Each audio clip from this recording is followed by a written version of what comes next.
All right. Hello, everyone. So excited to be here today. If you are able to, feel free to drop a chat into our chat box and share how you're doing, how you're feeling. Just share that you're here. We also love, of course, as always, hearing what you geek out about. For those of you who I have not met in person or virtually before, my name is Felicia. I'm one of the co-founders and co-CEOs of She Geeks Out. Really excited to be here today for our fireside chat, and I'm heavily quoting that because it is the middle of August, and so there are no fires, virtual or non, to be had. But really excited to have this conversation with a wonderful person who I've been following for quite a long time, and so excited to hear more from her. So really quickly, for those of you who are new to She Geeks Out or have never been to one of our events on this training side or the community side before, we were formerly Boston-based, but of course, what is geography these days? We don't know. So we are in the internet. We have two sides to our organization. On the one hand, we have a really vibrant, awesome community of Women Plus and their allies. And so we run different events that are focused on connecting people with each other, getting people jobs, getting them connected into opportunities. And so there's a lot of upcoming events on that side if you're interested in learning more.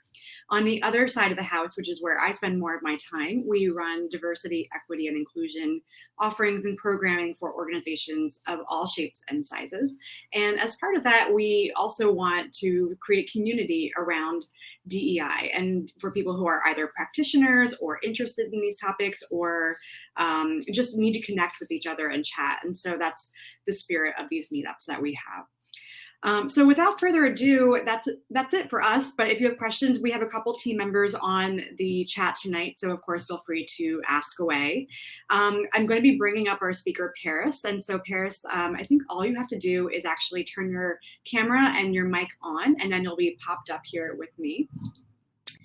All right, it works. I love when technology works. I feel like it's such a dumpster fire of everything at this moment. So technology is not exempt from that. So hey, technology is working. So Pariss, the format for tonight, which we've already talked about, but I'm going to let everyone else know, is we're going to do a sort of a back and forth conversation. I have some questions that I prepared, but of course, for those of you who are on tonight, if you have questions, there's a handy dandy Q&A function that you can use to ask questions. You can also ask in chat, but the Q&A is probably the best place to put your questions in, and we'll have some time at the end to have some dedicated questions back and forth. But let's get into it. All right. So Pariss, really excited to be here with you, and thanks so much for being here. I'm going to just give a little bit of an intro for you, and then we'll jump right in. Cool. So Pariss transitioned into tech in 2017 after participating in Resilient Coders, which, if anyone is not familiar with, is an awesome organization that is also theoretically Boston-based that we love and have partnered with in the past. So shout out to Resilient Coders. They are a coding bootcamp focused on supporting young people of color from traditionally underserved communities.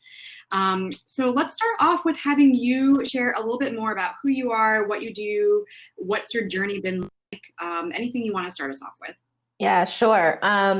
So before I became a programmer, I was actually like a wax specialist. So I was waxing body hair full time. And then I eventually took my journey and found out about Resilient Coders. And I joined the boot camp and I learned front-end web development. And from there, I graduated the program. I, got an internship. Internship went to my first job. Then I got a second job. Then I got on Twitter.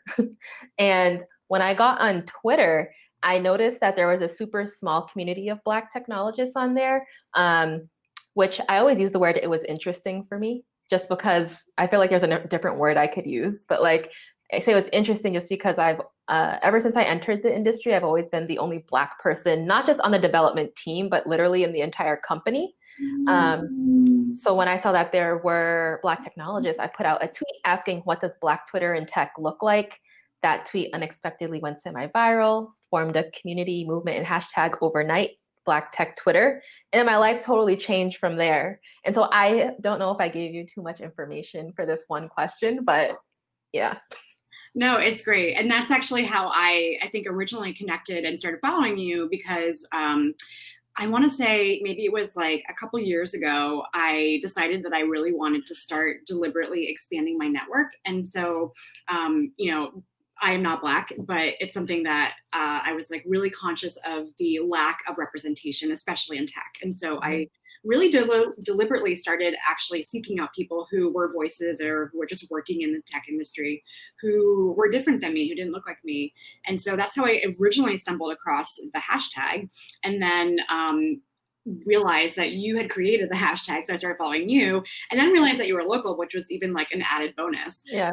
But I think it's just really interesting because Twitter, I love it for so many reasons, but it has this power to really kind of create community, and that's really why I'm super excited to have us chat, because the She Geeks Out community really started very much focused on in person, and your community has really it's the internet, it's Twitter. Exactly.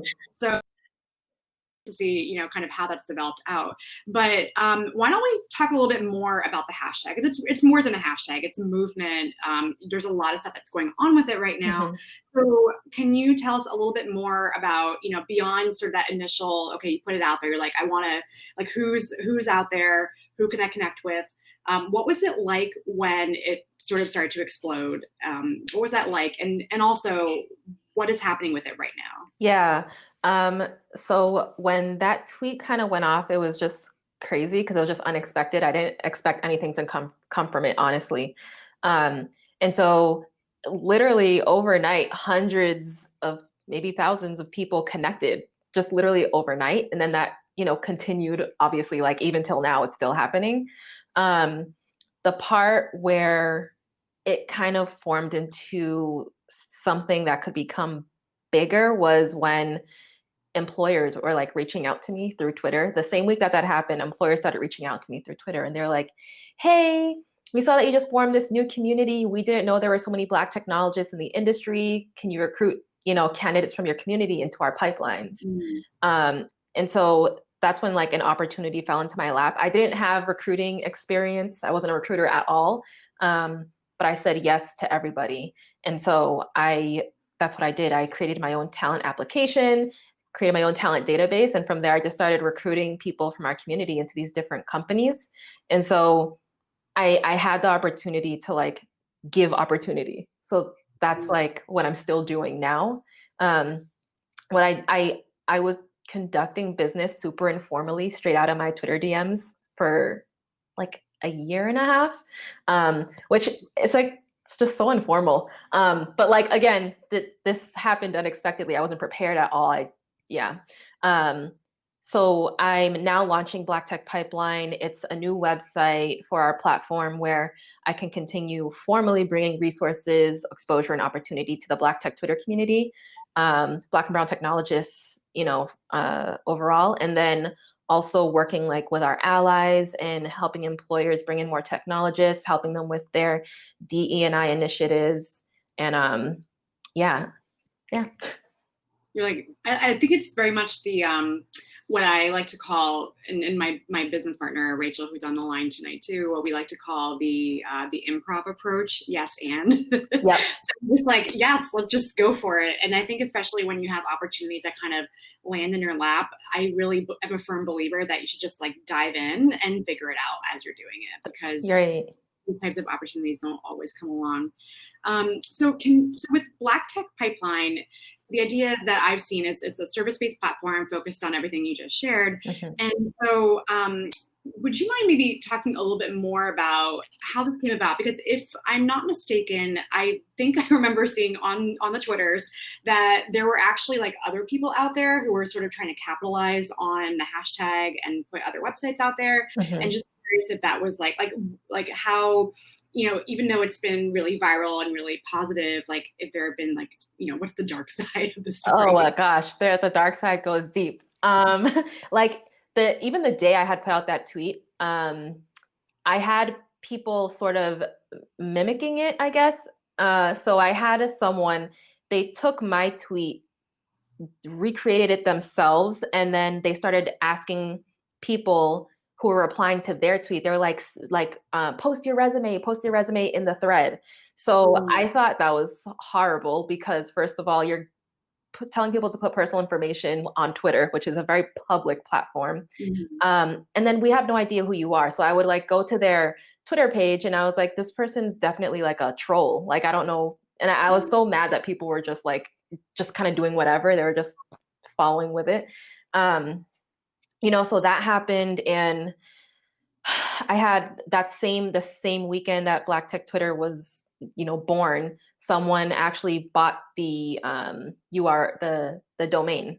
They bought the Black Tech Twitter. Not that I knew I couldn't use it anyway because it has the word Twitter in it, but I could have bought it and held it so that someone didn't do that. And now someone did create a Black Tech Twitter website, which I'm not affiliated with at all. And it's pretty like built out. It's like nearly done. And I mean, I've had people take it and kind of profit off it with merchandise and everything. No one asked me anything. And, it's fine. But now I have Black Tech Pipeline. So this is my legitimate business, So without Twitter in the without title. Twitter, exactly. Yes. I mean, obviously Twitter is great in a lot of ways, but you can't be building a whole business just calling yourself, something. Yeah, I'm not doing legal stuff. I'm not doing legal action things, So yeah, sure. I mean, was that something that you had ever thought about doing, like starting your own business, or was that just not even on the horizon for you? No, like I didn't know what I wanted to do. I think I just wanted to be a software engineer and kind of grow within that and grow within the industry. This was not my intention at all, but like you said, like it fell into my lap. I saw an opportunity and I was like yes, like I'll do it. Yes.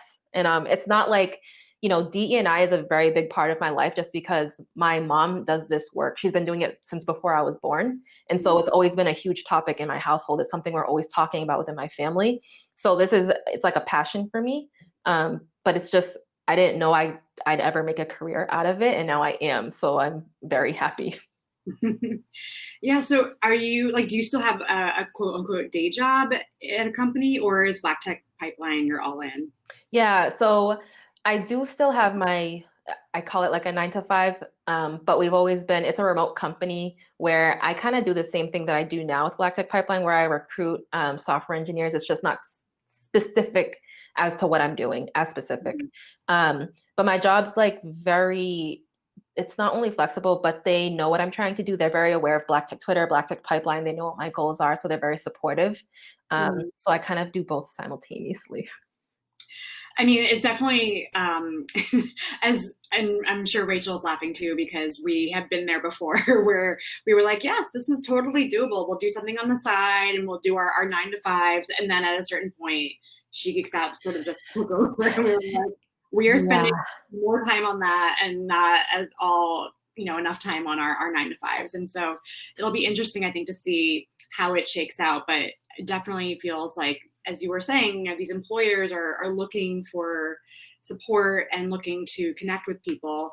And I'm really a big believer in just, if we can facilitate relationships, like why not do that to get people into these higher paying jobs? And, especially with that DEI lens on top of it too, is really about giving people access to have that representation. Exactly. Which I love around what you're doing. So moving into sort of a broader overview, you've had this really wonderful response. You put the voice out there, you created the hashtag, you had the people respond, you have Black Tech Pipeline. What does community in general mean to you? And in terms of that community that developed out of the hashtag, how has it developed? Where do you see it going? Because it's interesting because it lives on Twitter in such a real meaningful way. And then have you seen people starting to shift off of Twitter for that? Just curious if you could talk a little bit more about that online community aspect of it. Yeah. So I'll start with the first question with community. I mean, yeah. No, it's okay. So for me, community is welcoming, inclusive, accepting, loving, supportive, and positive. That's what community really means to me. And then the second question about what was it? I'll answer my question. So thank you for answering what community means to you. Appreciate that. My second question is, given that the community originally started on Twitter, how has that developed out? And have you seen people transitioning out of Twitter, or is it still mostly on Twitter right now? Yeah. I'm pretty sure it's not just on Twitter. Like there's other social platforms, like it's on Instagram. Um, I think it's like within a word of mouth type of network, if that makes sense. There's a conference. Oh my gosh, I forget what the conference name is, and I want to put it in here when I find out. I think it's called Yes Honey Collective, by Tirza Monet, maybe. But she has a conference that combines Black wealth, Black wealth Twitter or Black entrepreneurship Twitter with Black tech Twitter. So people are kind of like intertwining like Black tech Twitter with all these other industries or professions that you can get into. So it's pretty cool. But yeah, I don't think it's just on Twitter anymore. For me, because I am mainly on Twitter, that's where I always am. So I'm gonna say I think it's mainly there, but yeah, it's definitely expanded. That's awesome. Yeah, I mean, do you find that people are still like hitting you up in DMs and stuff, or is it just like taken on a life of its own in terms of having the conversations and how the hashtag is even being used? Do you mean for employers or people joining the community? I guess both, probably. For employers, yeah, it's still happening where they're DMing me. As for people joining the community, it's gotten to a point nobody, or not nobody, but like people don't know that I started it. They don't know who started Black Tech Twitter. They just know it's a thing. Then there's people who are just now finding out about Black Tech Twitter who have already been part of like the tech industry.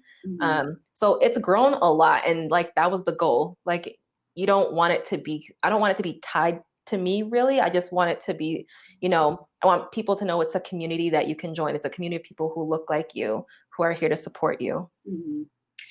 That's awesome. Yeah, I think it's always interesting. I can say from my own experience, starting something and really feeling like it was mine. And I shouldn't say just mine because I've always been a partner with Rachel, but really feeling like it was ours. Like, we had our hands in every last little thing. And then starting to see how it was just organically growing without us having to really mold every aspect of it was just such a really great feeling to be like, oh, people are like connecting and having conversations and making friends and getting jobs and finding mentors. And it's just a really cool thing to see how it starts to develop out of a single idea that we had. So that's awesome that it's developing out that way as well for you.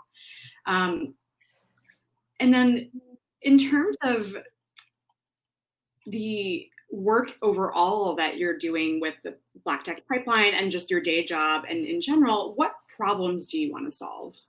What are the biggest problems that are top of mind for you? Yeah.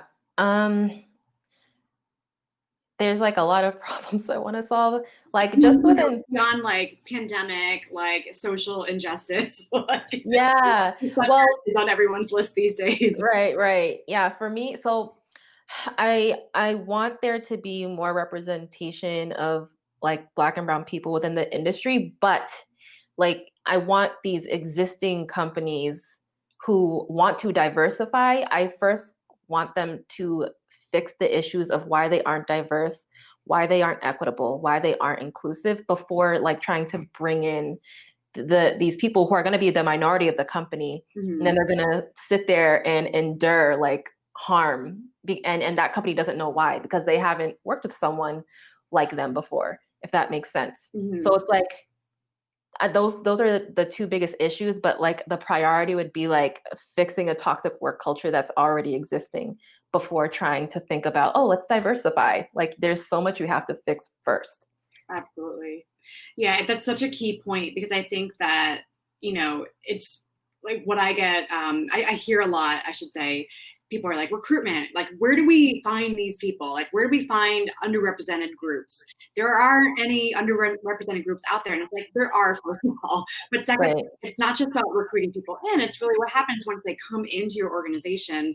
And if you're spending all your effort just on recruiting, but it's a really toxic work culture, then they're going to leave and be like that revolving door. And so I think from my experience or from my interactions at the moment, it sounds or seems to me that a lot of companies are starting to realize this, but it's taken a lot longer. When Rachel and I started doing our training back in 2017, we said 2018 was going to be the year of retention. And we thought that 2018 would be be the year that companies really started to focus on culture. And there's definitely been a shift, I think, not as dramatic as we thought it would be back, a couple of years ago. Yeah. No, I agree. That's so I haven't been in the industry that long. So for me, this is like very new. I'm like, so like I do feel like ever since George Floyd, and all the protests with Black Lives Matter, I feel like there's definitely been a shift. Like I feel like we've gained the attention that we need. We always could do better and we want more, but I do feel like there is a change there, and that companies really are trying to like understand, okay, what are the issues? What do we have to do? Just tell us what to do. We want to make change, you know? I don't know if you feel the same way, but that's the timeline I've seen. Yeah, no, I definitely do. It's interesting. I mean, I keep saying it's interesting. It's not interesting. It's just a way for me to just Yeah, I feel you. thoughts. But what I will say around that is, I think that this year, first of all, has been a trash fire of a year. I think everyone can agree with us on that. And from like March to probably April, May, things were very slow in the general conversation around DEI recruiting. Obviously there are a lot of people who are laid off and who are still looking for jobs, and a lot of companies basically who were having these conversations with us were like, sorry, we have to peace out. Like too much on coronavirus, which is fair in certain regards, but on the other hand, my viewpoint was, well, this is the time to really double down, to talk about culture, talk about supporting your people, to really be inclusive. So then, of course, when, end of May, June, a lot of stuff really came to a head with the murders of George Floyd, the increased attention to Breonna Taylor's murder, the protests and the police brutality. There definitely was a huge dramatic shift where companies all of a sudden were finding that this was a priority after all, and that they did have money and they did have the resources, even though they didn't, a week or two before. Right. So I'm curious how you've navigated it. From my perspective, it's been challenging because, on the one hand, the way I think about it is, well, what I've always said is that, you have to meet people where they're at and you have to be ready to have the conversation. And so I'm like, okay, well, people are finally ready to have these conversations. But at the same time, it feels not great that all of these things had to happen. And it's not just this moment in the last couple of months, but all of the injustices, and these issues are not new, and the lack of representation is not new. And so why did it take so long? Right. And, and even with what just happened, what was it, yesterday or day before, 2 days ago, with Jacob Blake, and I mean, there's so many people out there. I could probably spend the whole rest of our time just listing out the names. And it feels like, there's definitely a lot of feelings around it. But I'll stop talking. I'd love to hear if you have thoughts around, kind of navigating this space where you have the attention, you have the ears of these companies, but also, how did we get to this point? Right. I know. You know what? Honestly, it sucks. It feels very performative. It's like, it's like, for me, it's like, now you want to listen. Like now it's important. Now it's currently in the budget, and it's a sucky feeling if I'm being honest. But for me, I'm like, all right, you got to think realistically. It's like, just take advantage of this time now, because they're listening now. They want help now. They want to put the money towards this now. So just take advantage of it and do it. Like you kind of just like the whole Black Tech Twitter happened, and I had to just grab the opportunity because it was there. It's like, you just kind of got to grab it. You don't know how long it's going to stay there, So that's what I did. I'm like jumping on it. And I think, like, for me also, I like to vet companies. So I like to see like regardless of why you have the budget now, it's like, why is this important to you? Why do you want to make this change within your work culture? And that'll tell me some of the things I need to know. Do I really want to work with you? Or are you here to be actionable, or are you really being performative? And I've been able to find that out with different companies I've spoken to. So, yeah. Have you ever, and this is a little off track, but it's just popping in my head. Have you ever had a company where you were like, great, I'm working with you, like trying to match you with people and connect you, and then found out that it was really toxic or it was not a great situation to bring people in? Has that ever happened? Yeah. So when I said employers were reaching out to me through my Twitter DMs, I said yes to those opportunities. That was in the beginning, and I was actually doing recruitment for free. Like I didn't really know, I wasn't experiencing it, so I felt like I didn't have to charge for it. Right, right. Another story for another time. How But happy you are. oh yeah. But no, I mean there were big name companies that I recruited for, and I was so proud of it. I was like, this company is like using Black Tech Pipeline. They recruited this many people out of our community. And then I would get like messages and comments. They're like, do you know why their retention is so bad? Because X, Y, and Z. And so I felt horrible because I'm sitting here feeling like, I did something when in reality, it's like, no, you kind of just sent people somewhere harmful and that's going to reflect really badly on you. Um, and like, I don't want that. I don't want that for my community. I've already endured that myself and it sucks. Mm-hmm. So yeah, I've definitely dealt with that. And those are companies that I don't work with anymore. And I won't until there's some type of miraculous change. Yeah, it's so challenging because, there's no perfect company out there. I get a lot of times people, I'm sure you get this too, people are like, what company's doing the best job? And I'm like, everyone has their issues. Right. And so there's definitely companies we have sort of disengaged from. And then there's other companies where we're like, should we or should we not? And it's challenging because also the definitions are changing too, and the world is changing every day. But I think, to your point, for us to do as little harm as possible and trying to support as much as possible.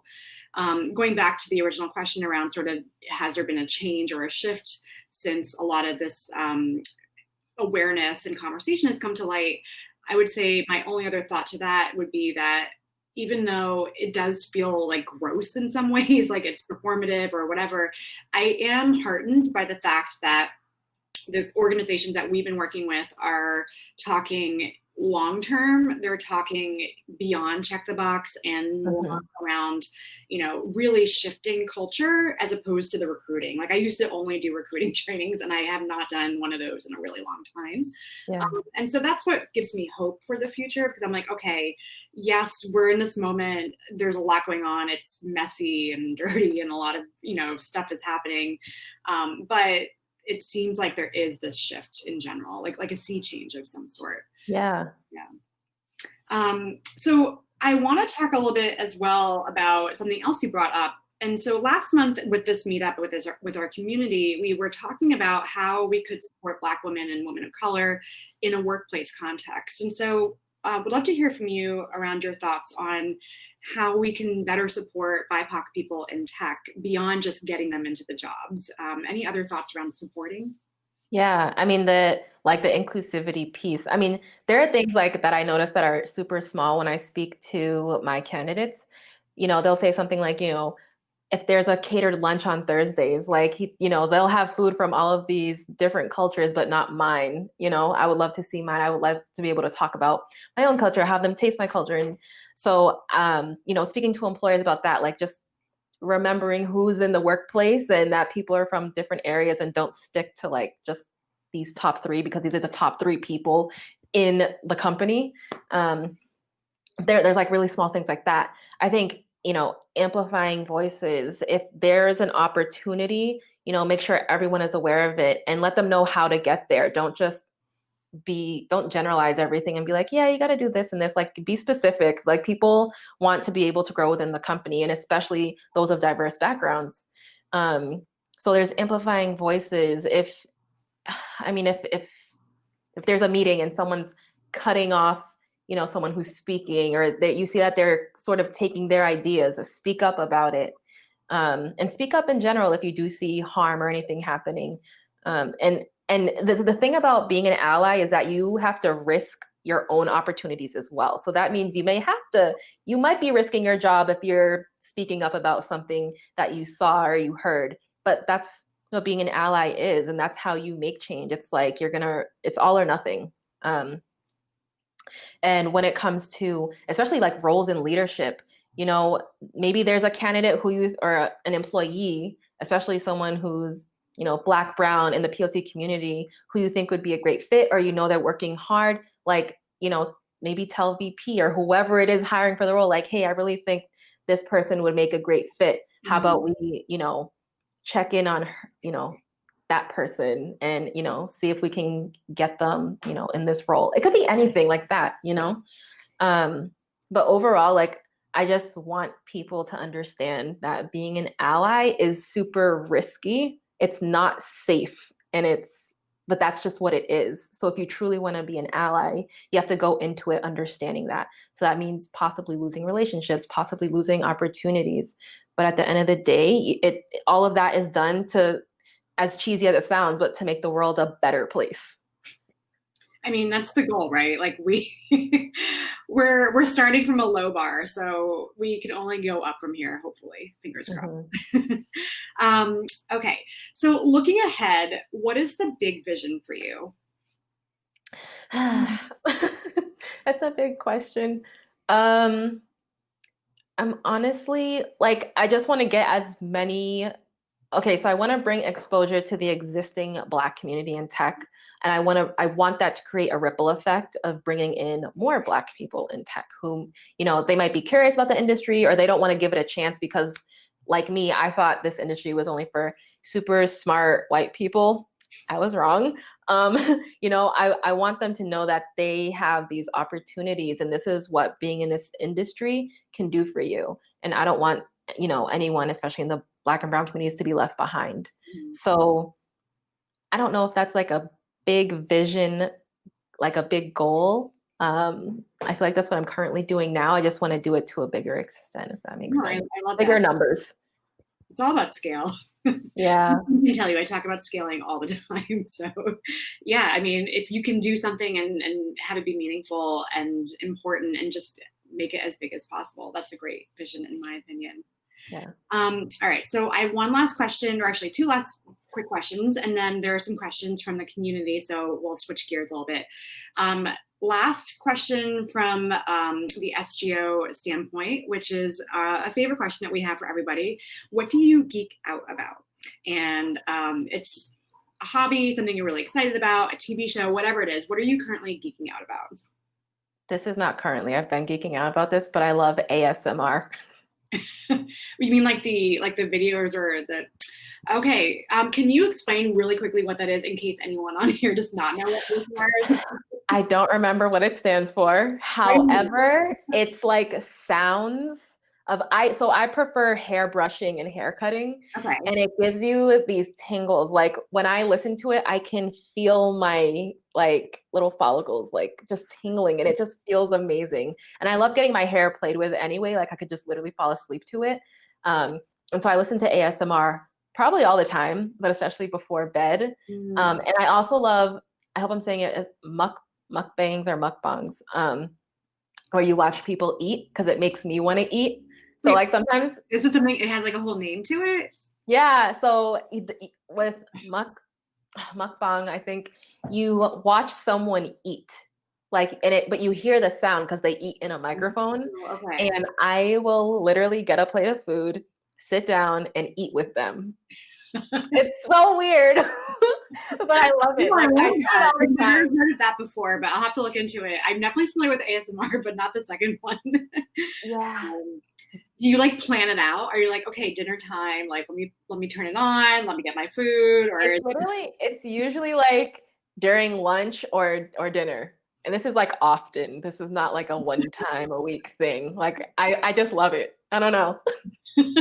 Well, you're definitely getting some great comments and reception on the chat. People have become your best friends. And actually Fatima on our team says she's been doing it too. Mukbang. Okay. I will have to look into that because I've never heard of it. But the only food videos I'm familiar with are the ones like the reaction videos where someone's watching someone else like make something or eat something, and it's like the reaction to it. Yeah. So that is very cool.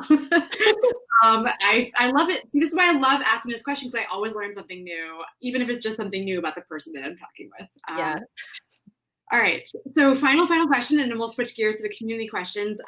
If people want to find you, if they want to learn more, how can they connect with you? Anything to plug? So Pariss Athena on Twitter and Instagram. It's just at Pariss Athena on both. For Black Tech Pipeline, it's at BT Pipeline on Twitter and Instagram. And then from there, you'll pretty much find everything. Awesome. Thank you. All right. There's a couple questions that have come in, so I'll just go down the line. So first one is, how do you ensure that BIPOC will feel included and safe working with some of these companies? What does that conversation look like? So when anyone gets recruited out of Black Tech Pipeline, I virtually stay on the job with them for the first 90 days. And so what that looks like is I'll do biweekly check-ins with that candidate to, I'll just ask them, how's it going? And I really want to see if like they feel welcome, they don't feel excluded, making sure they have the tools and resources necessary to do well at their job. And I'll take with their consent and safety in mind, this is like a conversation I have between me and the candidate. I take that feedback and I relay it to their manager or someone in leadership. And we go through, what is the company doing well? Where can they improve? And aside from feedback from that candidate, we're also working with them on their DE&I initiatives, period.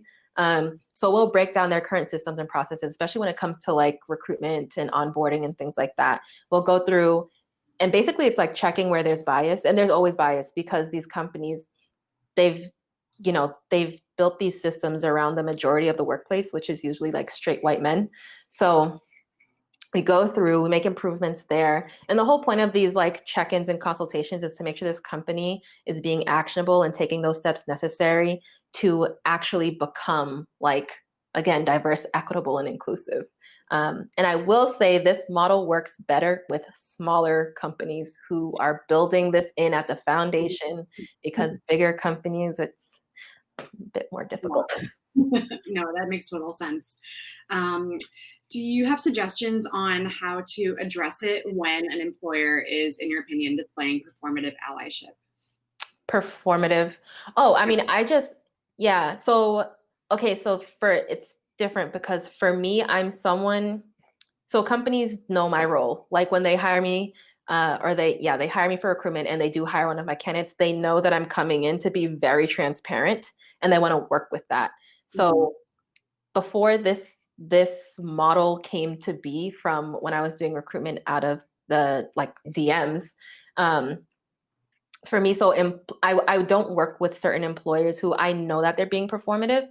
And I'll say like the pattern is people at the ground level of the company, as in like the engineers and the managers, they really want to, and the recruiters and D&I officers and things, they really do want to work to become diverse, equitable, inclusive.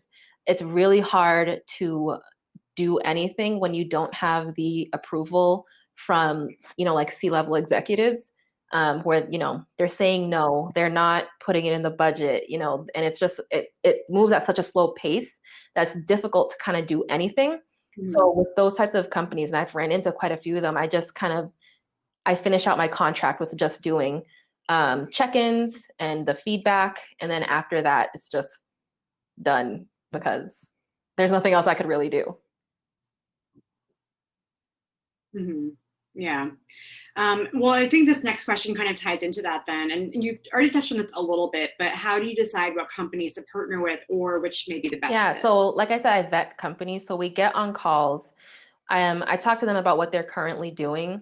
So, what are your initiatives? Why do you believe in diversity, equity, inclusion, and how do you currently practice them? Where do you want to get better? Like, I want to make sure that these are things they're already thinking about. Where do they feel that they need to make improvement? Where are they slacking? So I ask those questions. Mm-hmm. And then, I like to tell them how I work. And for me, I'm just very transparent when I speak. So I will ask hard questions to a company to see if they can give me an answer. And sometimes they can't. And this is dependent upon what they tell me. And so a lot of the times, I actually don't even have to tell an employer I won't work with them. They already know that they're not ready to work with me. So I actually just won't hear from them after that first like vetting call. Which, I mean, I guess that's the whole point of it, right? Like to figure out if it even is a fit. And if they're like, well, we can't even answer these questions. And let's just exactly. But I want to say, like, I've been lucky. Like, so far I've been working with companies where like we want you to hurt our feelings. Like if you need to like be super transparent and say something that, the typical person wouldn't like, do it. Like we want to get better. So just tell us the truth. Have you ever worked with companies, and it sounds like probably the answer is mostly no, but just curious, like, have you ever had that experience where you've worked with a company and you sort of like hurt their feelings and then they got really defensive or had that like white fragility moment? No, but I've worked with companies who I thought would do that and they didn't. So I was very shocked. Yeah. All right, that's awesome.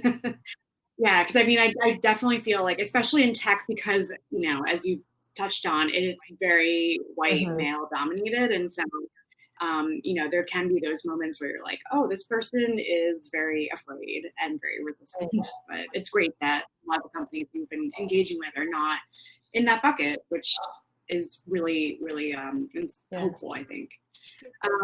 So then this next question is, when you speak with candidates that you place into companies that are having a great experience in their first 90 days, what things are those companies doing to help that person feel it? So I want to say the number one thing is the one-on-one manager check-ins. So they check in with their manager, and their manager doesn't just ask like, how they feel about like specific tasks that they have. It's like, how do you feel being here, an employee here? Like, we want feedback because we always want to improve. So what's your experience been like? And again, they're the ones who are also, they're open to honesty. So they want to hear about it. And then just having, I think just a culture that like they're not afraid to touch on issues that have to do with like race or whatever community you come from. They're not afraid to talk about it. And also companies that have like their values, like they practice their values. They don't just have them like on the wall and people walk by, and like they actually practice them.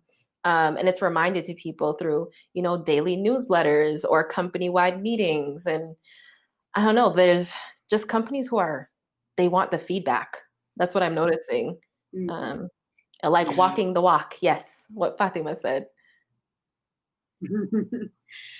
Awesome.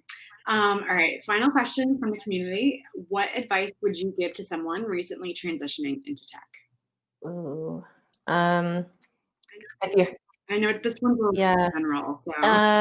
So like something that's actually like a question I get in my DMs a lot. So first, if you're going to transition into tech, first look at what fields are within the industry. So like, you don't just have to be a programmer. Like there's so many other things you can do within the tech industry. So look at those and see what really like catches your eye or catches your interest. And there are tools online that allow you to like do little like practice thingies. I don't know, you can like practice something within that sort of like category or that field and see if you like it. Just give it a try. And then the other thing is when you're going, think about the route you want to take to learn. You don't have to go to school for 4 years. Maybe some roles you do, but not all of them. So see if you can find a cheaper role or a cheaper route. And you could be self-taught. You could go to a boot camp, see what's cheapest, see what's your learning style. Like learn about all of those things before you commit to one. Do your research. I think those are the two things I'd say so far. Awesome. Thank you so much, Pariss. Before we wrap up, any other final thoughts or anything that we didn't touch on that you'd like to bring up before we close out? I don't think so. I talk so much, I don't even know what I said. So I feel like I gave you all the words. I so appreciate you taking the time. It's been really great to connect and connect off Twitter for a change. And then for everyone who is online tonight, thank you so much for being here. I do want to quickly note that in addition to everything that we've shared, one thing that we're also practicing here at SGO, which in the spirit of transparency, I forgot to mention before we started, is that I'm personally calling in tonight from land that was traditionally land from the Wampanoag tribes, the Massachusetts tribe, and the Nipmuc tribe. And so really just honoring that and respecting that and naming that as part of our virtual conversation. Even though we are in the internets in virtual space, we also are calling in from physical space. And also, one other quick note is that we are going to be still in this space until 7 p.m. Eastern time. So if you would like to stay on, there are a lot of tables. If there are any table topics that are not represented and you would like to add one in, just send the chat and I'll quickly do that for you. And so please feel free to stay and connect with everybody. And this, I think, it has been recorded, hopefully. And so we'll share that out afterwards. But once again, Pariss, thank you so much. Appreciate you sharing time and spending some time with us. Thank you. It's fun. Bye, everyone.